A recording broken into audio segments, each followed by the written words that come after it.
Você já teve a sensação de que a sua lista de tarefa nunca tem fim?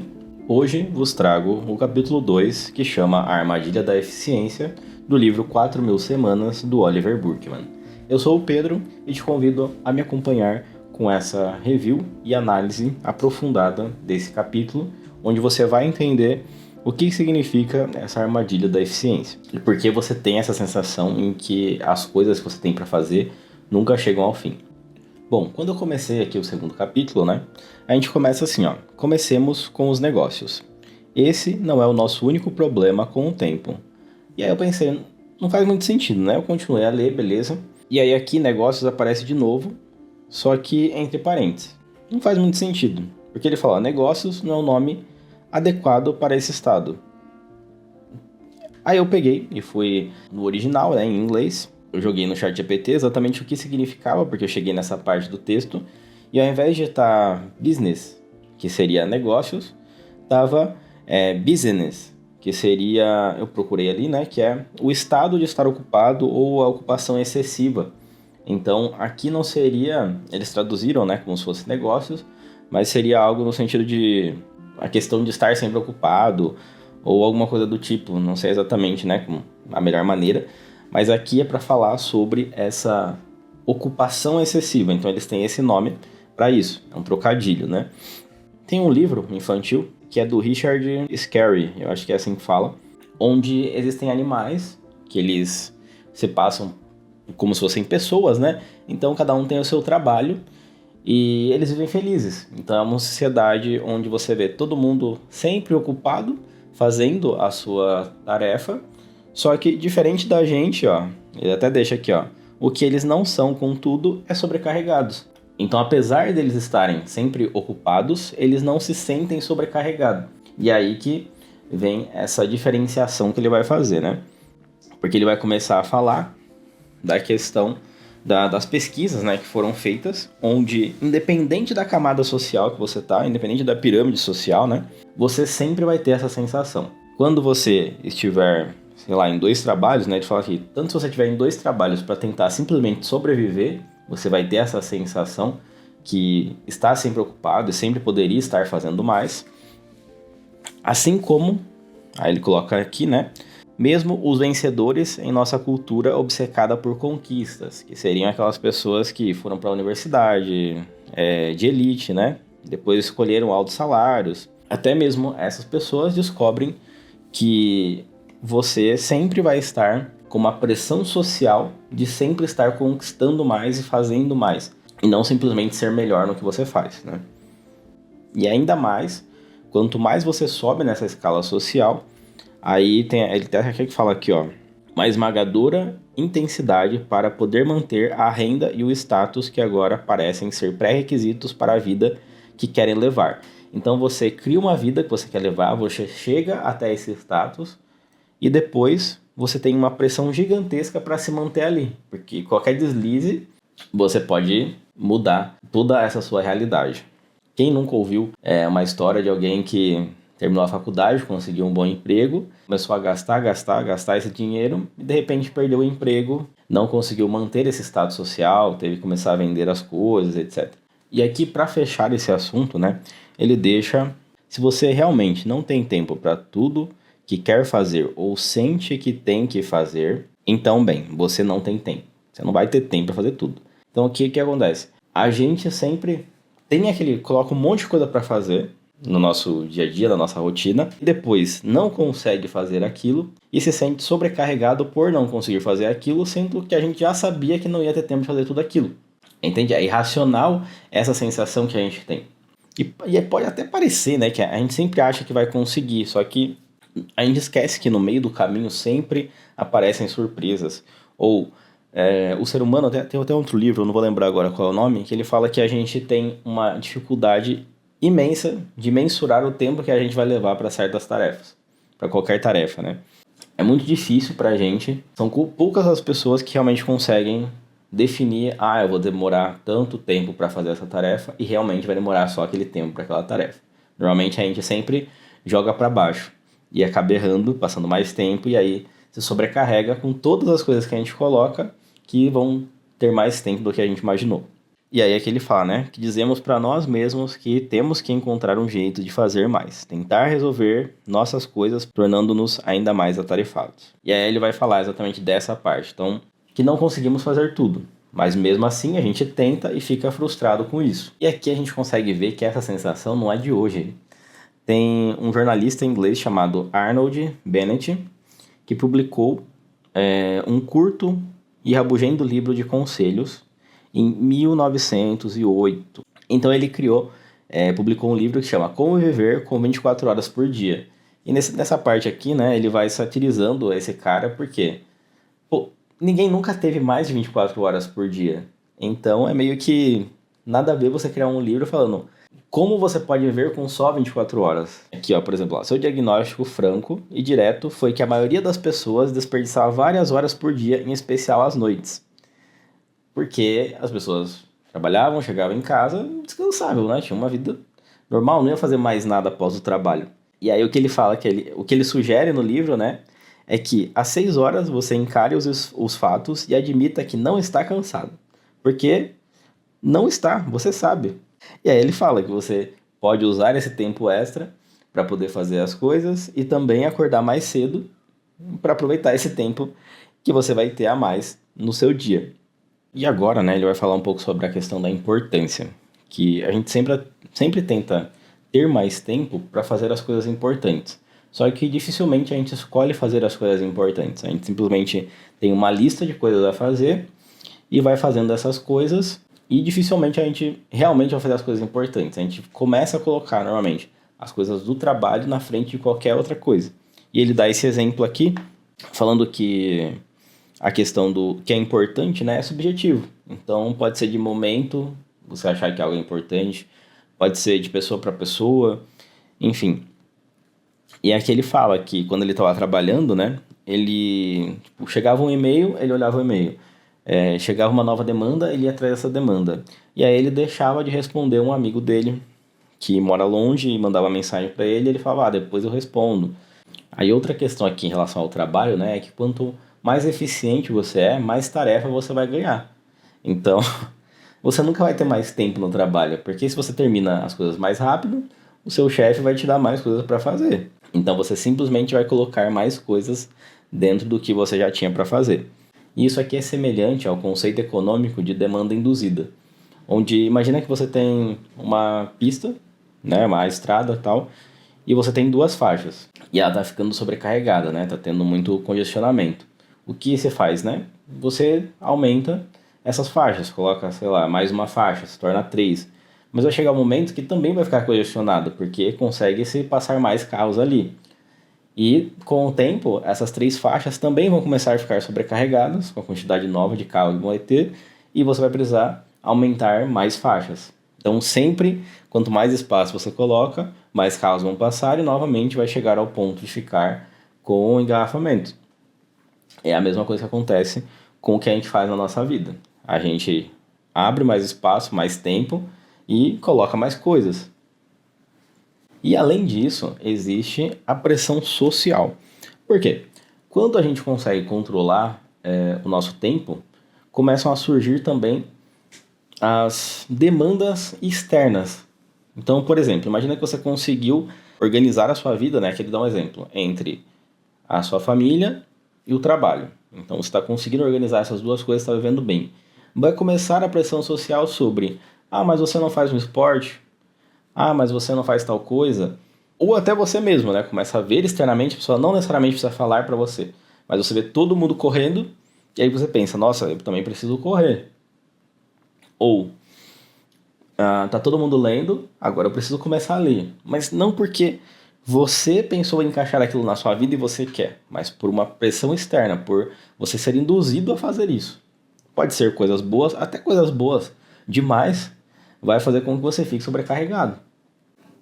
E aqui ele fala sobre a lei de Parkinson, que é o seguinte, o trabalho se expande a fim de preencher o tempo disponível para completá-lo. E eu não sei se você já ouviu alguém dizer que o tempo da tarefa ela sempre vai expandir para o tempo que você definir para aquela tarefa. E quando você não define um tempo, você vai ficar infinitamente fazendo aquilo. Então, por exemplo, Se eu sentar aqui para fazer o roteiro do vídeo ou começar a gravar esse vídeo com vocês, e eu não definir um tempo para isso, provavelmente eu vou gastar mais tempo do que se eu tivesse definido, eu vou demorar 1 hora, eu vou demorar 1 hora e meia, eu vou demorar 2 horas. Então, o tempo que você tiver disponível, aquela tarefa que você tiver para fazer vai preencher seu tempo. E aqui ele vai falar muito de e-mail, né? Mas eu não sei se todo mundo usa e-mail da maneira que ele está falando aqui, né? Mas se você não utiliza, você pode pensar no WhatsApp da mesma forma.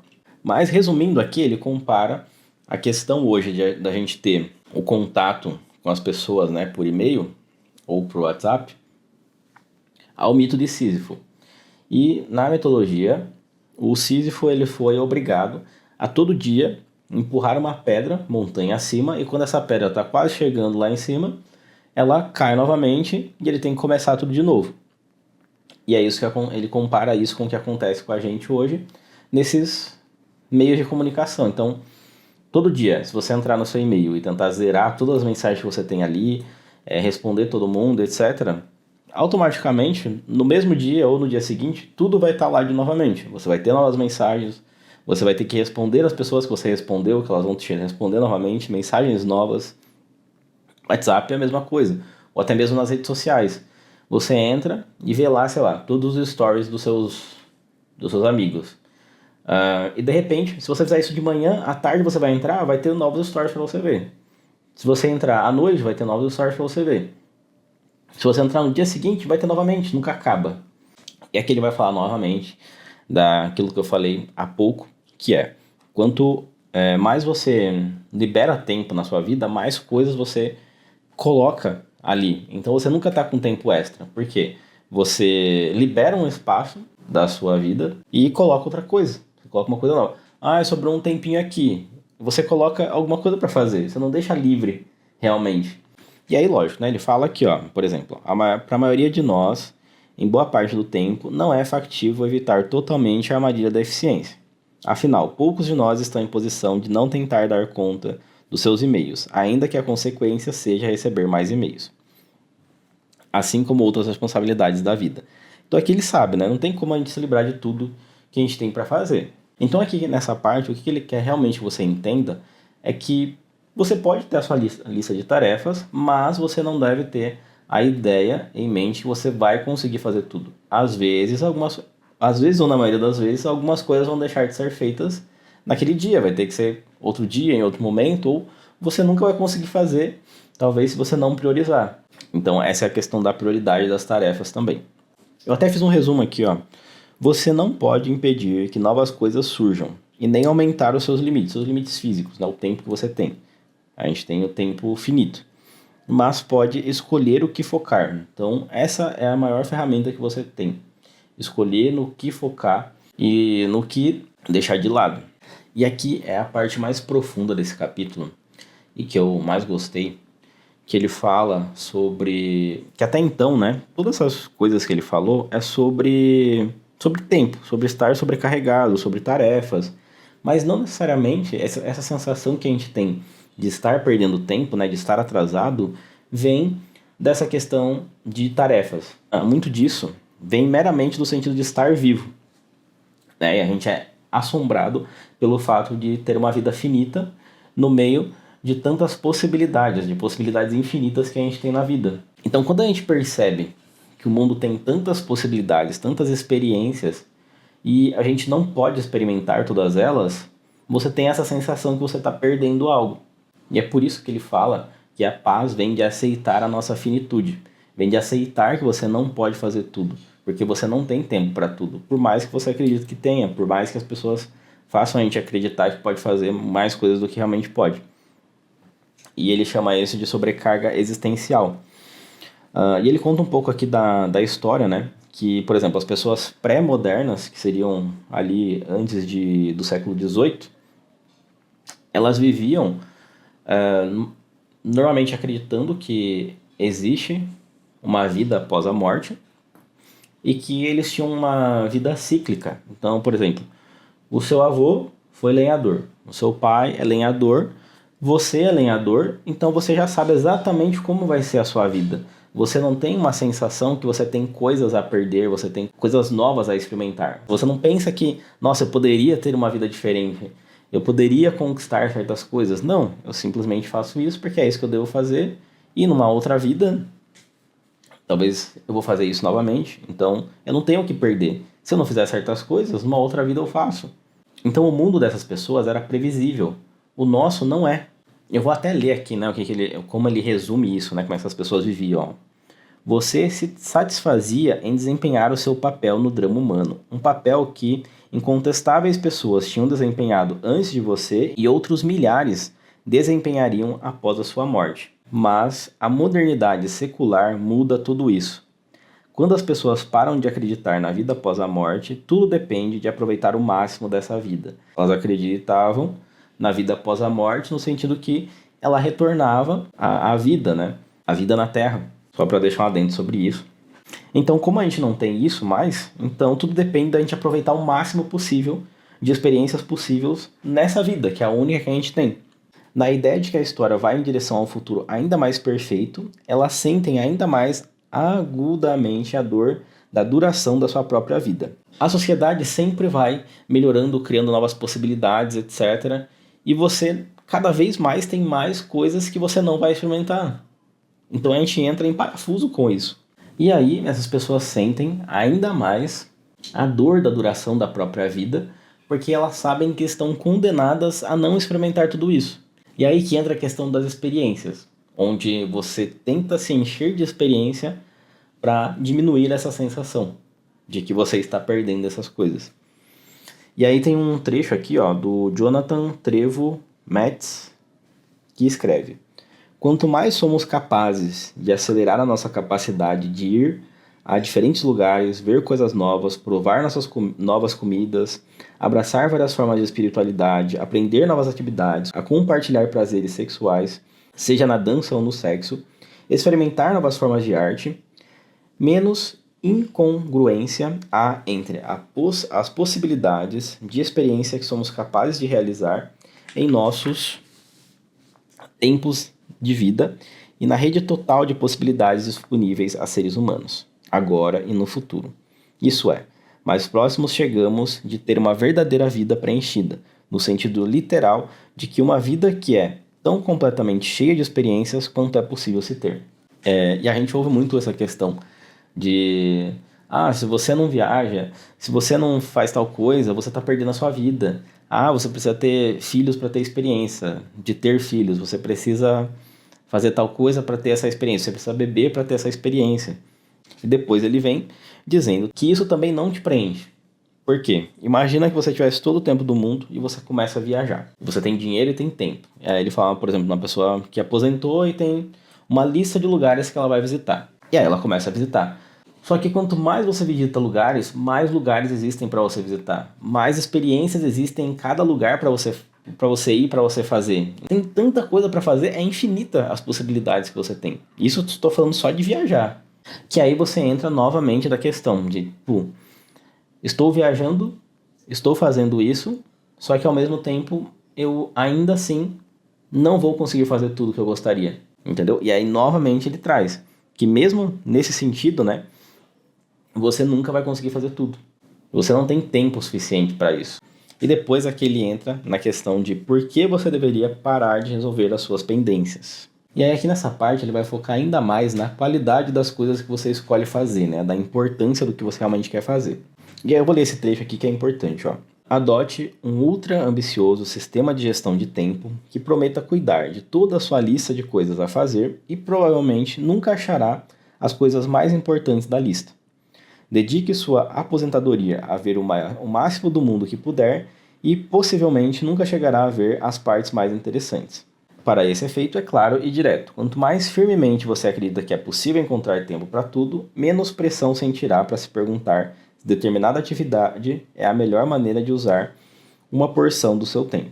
Então, é aquilo que eu acabei de estar falando aqui com vocês, né? Que eu quis trazer as palavras dele para vocês verem na íntegra sobre isso. Ele fala, né, que você tem que parar para se perguntar o que realmente é importante para você, o que realmente vale o seu tempo, a partir do momento que você aceita que a sua vida é finita. E aqui a gente chega em mais uma maneira dessa busca por eficiência que distorce o nosso relacionamento com o tempo. E essa aqui, vou confessar para vocês que foi a mais difícil para mim que é algo que eu nunca tinha pensado antes, da maneira que ele está trazendo aqui. E aqui eu até fiz uma frase, né, para resumir esse trecho do livro, que fala assim, né? Se existir um jeito rápido, fácil e confortável, então esse deve ser o melhor jeito. Só que na verdade não é bem isso que ele vai falar. As coisas hoje são assim. Então ele fala sobre o Vale do Silício e da questão de você criar aplicativos, soluções e etc. Então eles sempre tentam fazer coisas que resolvam isso, que seja rápido, que seja fácil, confortável, que resolva um problema de fricção que você tenha no seu cotidiano. E aí ele fala, né, sobre o Apple Pay, o Uber. Aqui eu acho que ele fala de outro sistema de transporte, né, mas aqui a gente tem o Uber. Que todas essas coisas, elas facilitam a nossa vida. Só que ao mesmo tempo, elas trazem uma questão. A gente começa a ver as possibilidades da vida, não só pelo que a gente realmente quer fazer, mas também pelo que é mais fácil ser feito. E às vezes a questão do que é mais fácil ser feito ultrapassa realmente ao que realmente a gente gostaria de fazer. E aqui ó, tem uma fala que fala exatamente isso. Eu prefiro preparar o meu próprio café, mas o instantâneo da Starbucks é tão conveniente que quase nunca faço o que eu prefiro. Então aqui o cara tá falando que ele prefere fazer o próprio café. É mais gostoso ele fazer o café em casa e tomar. Só que é tão mais cômodo ele simplesmente sair, pegar um café na Starbucks que ele deixa de fazer o que ele realmente preferiria fazer. E quantas vezes você já fez isso? E aí ele fala que isso é um problema, porque a gente começa a colocar as coisas que são mais cômodas acima do que realmente a gente prefere fazer. Basicamente, a gente passa a pensar entre o que é conveniente e inconveniente, ao invés de pensar no que eu gosto ou do que eu não gosto. Isso é um problema, porque você passa a fazer coisas que não necessariamente você gosta. Você já pensou sobre isso? Eu achei muito, muito doido essa questão. E aqui tem a história de uma mulher que ela se mudou para uma fazenda com a família dela. Então ela tinha uma carreira acadêmica, só que ela sentia que tudo que estava passando na vida dela estava deixando ela sobrecarregada. E aí ela resolveu se mudar para a fazenda. E aí ela conta, né, que como é a vida dela, todas as dificuldades que tem, só que isso fez com que ela realmente se sentisse bem. Isso é outra coisa que ele fala aqui, que as dificuldades, né, os atritos que a gente tem na vida, eles sempre vão existir e a gente não pode remover todos eles. Então, por exemplo, quando você estuda, você precisa do atrito de simplesmente sentar, ler, entender aquilo, resumir aquilo, para você realmente aprender. Não basta apenas você pegar o ChatGPT, você ler um texto e falar, ChatGPT, o que significa isso aqui? Que ele vai te dizer. O que é isso aqui? Ele vai te dizer. Ou, como é que resolve isso aqui? Ele vai te dizer. Só que ele está te dando a resposta. Você não está usando a sua mente realmente para aprender.